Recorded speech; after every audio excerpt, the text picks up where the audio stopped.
നമസ്കാരം. എല്ലാ മാന്യ സുഹൃത്തുക്കൾക്കും സിനിമ എന്ന യൂട്യൂബ് ചാനലിന്റെ ഏറ്റവും പുതിയ വീഡിയോയിലേക്ക് സ്വാഗതം.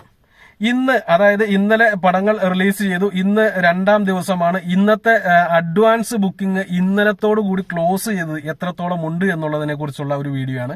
അതായത് രണ്ടാം ദിവസത്തെ അഡ്വാൻസ് ബുക്കിംഗ് എത്രത്തോളം ഉണ്ട് എന്നുള്ള കാര്യം നമ്മൾ ഇന്ന് സംസാരിക്കുന്ന സമയത്ത് ഞെട്ടിക്കുന്ന കണക്കുകളാണ് പുറത്തു വരുന്നത്. ഞെട്ടിക്കുന്ന കണക്കുകൾ എന്ന് പറയാൻ കാരണം എന്താണെന്ന് വെച്ച് കഴിഞ്ഞിട്ടുണ്ടെങ്കിൽ, ഇന്നലെ റിലീസ് ചെയ്തതിൽ ഏറ്റവും കൂടുതൽ മാർക്കറ്റ് ഉണ്ടായിരുന്ന സിനിമ ഏതാണ്? ബസൂക്ക. പ്രൊമോഷൻ ഉണ്ടായിരുന്നില്ല, ഓക്കെ, പക്ഷെ മമ്മൂട്ടി എന്ന് പറയുന്ന ലേബലിന് ഒരു മാർക്കറ്റ് വാല്യൂ ഉണ്ട്. അതുകൊണ്ട് തന്നെ ഏറ്റവും കൂടുതൽ പ്രതീക്ഷയുണ്ടായിരുന്നു, ഏറ്റവും കൂടുതൽ പേര് കിട്ടേണ്ട സിനിമയും ബസൂക്കയായിരുന്നു. തൊട്ട് പുറകെ ആലപ്പുഴ ജിംഖാനയും മരണമാസമുണ്ട്.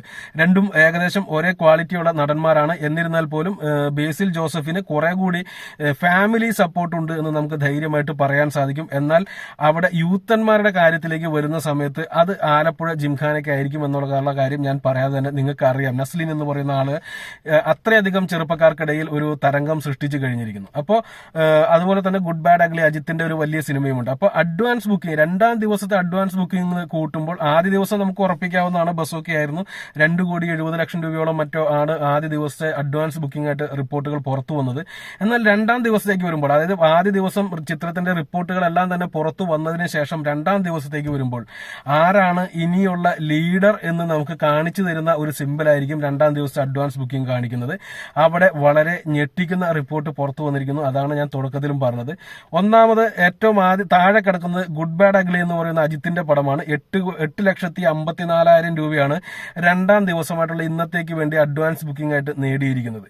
മരണമാസാണ്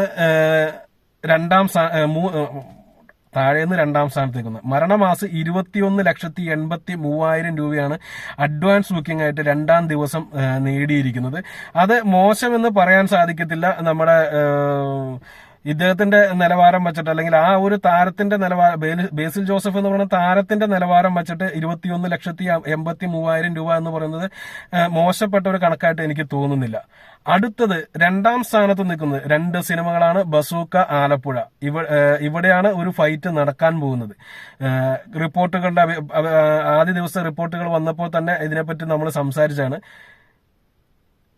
രണ്ടാം സ്ഥാനത്ത് നിൽക്കുന്നത് ബസൂക്കയാണ്, ഒന്നാം സ്ഥാനത്തല്ല ബസൂക്ക. ബസൂക്കയ്ക്ക് രണ്ടാം ദിവസത്തെ അഡ്വാൻസ് ബുക്കിംഗ് ആയിട്ട് കിട്ടിയിരിക്കുന്നത് 71,34,000 രൂപയാണ്. 71,34,000 എന്ന് പറയുമ്പോൾ രണ്ടാം ദിവസം അഡ്വാൻസ് ബുക്കിംഗ് 1 കോടിയിലേക്ക് എത്തിക്കാൻ മമ്മൂട്ടി സിനിമയായിട്ടുള്ള ബസൂക്കയ്ക്ക് സാധിച്ചില്ല എന്നുള്ളതാണ്. ഓൺലൈനിൽ ഇരുന്നിട്ട് എത്രത്തോളം ആളുകൾ ലഹള ഉണ്ടാക്കി ഇതുണ്ടാക്കി എന്ന് പറഞ്ഞാലും കാര്യമില്ല. തിയേറ്ററിലെ ആളുകൾ കയറിയാൽ മാത്രമാണ് ഈ പറഞ്ഞ കളക്ഷനും വരുവുള്ളൂ. തിയേറ്ററുകളിൽ ആളുകൾ ടിക്കറ്റ് ബുക്ക് ചെയ്താൽ മാത്രമാണ് അഡ്വാൻസ് ബുക്കിംഗിലെങ്കിലും ഒരല്പം സംഖ്യ കാണിക്കത്തുള്ളൂ. ഇപ്പോൾ ഇത് രണ്ടും ഫാൻസുകാരെ കുറ്റമാണ് ഞാൻ ഈ പറയുന്നത്, എല്ലാവരുടെയും കാര്യമല്ല. മറ്റ് സാധാരണക്കാരും മമ്മൂട്ടി പടം കാണാൻ ആഗ്രഹിക്കുന്നവരെല്ലാവരും ഈ പടത്തിന് പോകും. പക്ഷെ ഫാൻസുകാരുടെ കാര്യം എനിക്ക് ഈ സിനിമയുടെ കാര്യത്തിൽ ഒട്ടും തന്നെ ഉറപ്പ് പറയാൻ പറ്റത്തില്ല. ബസൂക്കയ്ക്ക് 71,34,000 രൂപ രണ്ടാം ദിവസത്തെ അഡ്വാൻസ് ബുക്കിംഗ് ആയിട്ട് കിട്ടിയപ്പോൾ ഒന്നാം സ്ഥാനത്ത് നിൽക്കുന്നത് ആലപ്പുഴ ജിംഖാനയാണ് എന്നുള്ള കാര്യം കൂടി പറയുന്നു. ആലപ്പുഴ ജിംഖാനയ്ക്ക് 91,82,000 രൂപയാണ് കിട്ടുന്നത്. 91,82,000 രൂപ ആലപ്പുഴ ജിംഖാനയ്ക്ക് കിട്ടി എന്ന് പറയുമ്പോൾ തീർച്ചയായിട്ടും താഴെ വന്നിട്ട് കുറെ ലഹളയുണ്ടാക്കും. എമ്പുരാൻ എത്ര കിട്ടി എന്നൊക്കെ ചോദിച്ചിട്ടുണ്ട്. എമ്പുരാൻ ലാഭമാണോ നഷ്ടമാണോ എന്നൊക്കെ ചോദിച്ചിട്ട് നിങ്ങൾ എന്തിനാണ് അതിനെപ്പറ്റി പോകുന്നത്? പിന്നെ ഒരു കാര്യം, എമ്പുരാൻ രണ്ടാം ദിവസം അഡ്വാൻസ് കളക്ഷൻ എത്രയായിരുന്നു എന്ന് ചോദിച്ചു കഴിഞ്ഞാൽ അത് ഏകദേശം 7 കോടിക്ക് മുകളിലായിരുന്നു എന്ന് മാത്രമേ എനിക്ക് ഉത്തരം പറയാൻ സാധിക്കുകയുള്ളൂ. 7 കോടിയും 70 ലക്ഷം തമ്മിലുള്ള വ്യത്യാസം എത്രയാണെന്ന് നിങ്ങൾ മനസ്സിലാക്കുക. അത് കാരണം ഫാൻസുകാർ തന്നെയാണ്. ഫാൻസുകാർ എന്ന് പറഞ്ഞാൽ മമ്മൂട്ടിയുടെ ഒരു പടത്തിന് പോസിറ്റീവ് കിട്ടിയാൽ മാത്രം തിയേറ്ററിൽ പോകുന്ന ആളുകളും മോഹൻലാലിന്റെ പടത്തിന് മിനിമം ഒരു ആവറേജ് എങ്കിലും കിട്ടിയാൽ പോകുന്ന മോഹൻലാൽ ഫാൻസും, ഇവർ തമ്മിലുള്ള വ്യത്യാസമാണ് ഈ കളക്ഷനിൽ വരുന്ന വലിയ വ്യത്യാസം. അതിന് ഫാൻസുകാർ തമ്മിൽ അങ്ങോട്ടും ഇങ്ങോട്ടും കടി കൂടുകയോ ഇടി കൂടുകയോ ഇത് വിളിച്ചു പറയുന്നവരെ തെറി വിളിക്കുകയോ ഒക്കെ ചെയ്തിട്ട് കാര്യമില്ല. മിനിമം പോസിറ്റീവ് കിട്ടിയ പടമാണെങ്കിൽ, അല്ലെങ്കിൽ ഒരു സമ്മിശ്ര പ്രതികരണം കിട്ടിയ പടമാണെങ്കിൽ പോലും നിങ്ങളൊന്ന് തിയേറ്ററിൽ പോയി കാണാൻ നോക്ക്. അത്ര എനിക്ക് പറയാനുള്ളൂ.